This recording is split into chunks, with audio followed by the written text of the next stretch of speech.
Eder. Mech. Pallister. Il caso di Liliana Resinovic ha suscitato un intenso dibattito pubblico e una profonda preoccupazione, non solo a Trieste, ma in tutta Italia. La vicenda, che ha visto la donna rinvenuta senza vita nel gennaio 2022, è tornata al centro dell'attenzione grazie ai recenti sviluppi. In particolare alla seconda autopsia condotta dalla professoressa Cristina Cattaneo, un'esperta di medicina legale di fama internazionale. La professoressa Cattaneo presenterà lunedì i risultati delle sue analisi, frutto di oltre 10 mesi di lavoro meticoloso. Questo nuovo esame si è reso necessario dopo che la prima autopsia non aveva fornito informazioni chiare sulle cause della morte, lasciando molte domande senza risposta. La complessità del caso è accentuata dalle condizioni in cui è stato trovato il corpo di Liliana, che ha reso difficile il recupero di dati significativi. Durante l'analisi, sono emersi due elementi particolarmente significativi.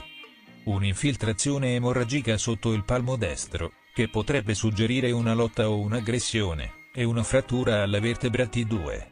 Un particolare che solleva interrogativi sulla dinamica degli eventi che hanno portato alla sua morte. Questi elementi potrebbero rivelarsi cruciali per orientare le indagini. Le possibili cause della morte di Liliana oscillano tra l'ipotesi di suicidio e quella di un potenziale omicidio, con un'attenzione particolare rivolta a un possibile alterco. Nonostante le indagini siano ancora in corso, il generale Garofano ha sottolineato che, sebbene non ci si aspetti una certezza assoluta, la relazione della professoressa Cattaneo potrebbe fornire una spiegazione più probabile delle circostanze. Un aspetto chiave da considerare è l'epoca della morte, che potrebbe confermare o contestare le attuali teorie. In particolare, la possibilità che il corpo di Liliana sia stato conservato per un periodo prima di essere abbandonato è un'ipotesi controversa, che necessita di ulteriori conferme. Gli esperti avvertono che stabilire una data precisa della morte sarà determinante per indirizzare le indagini.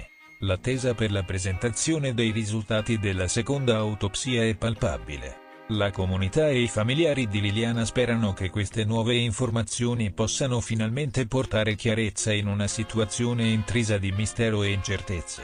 La speranza è che, con l'emergere di nuovi dati, si possa fare luce su una vicenda che ha colpito profondamente l'opinione pubblica e ha suscitato interrogativi etici e sociali. La prossima settimana potrebbe rappresentare un punto di svolta, e l'attenzione sarà rivolta a come i risultati delle analisi influenzeranno le attuali ipotesi. Riusciranno gli esperti a chiarire definitivamente le circostanze della morte di Liliana Resinovic, o il caso rimarrà avvolto nel mistero? In conclusione, la vicenda di Liliana Resinovic merita un'analisi approfondita e un rispetto per la complessità delle indagini.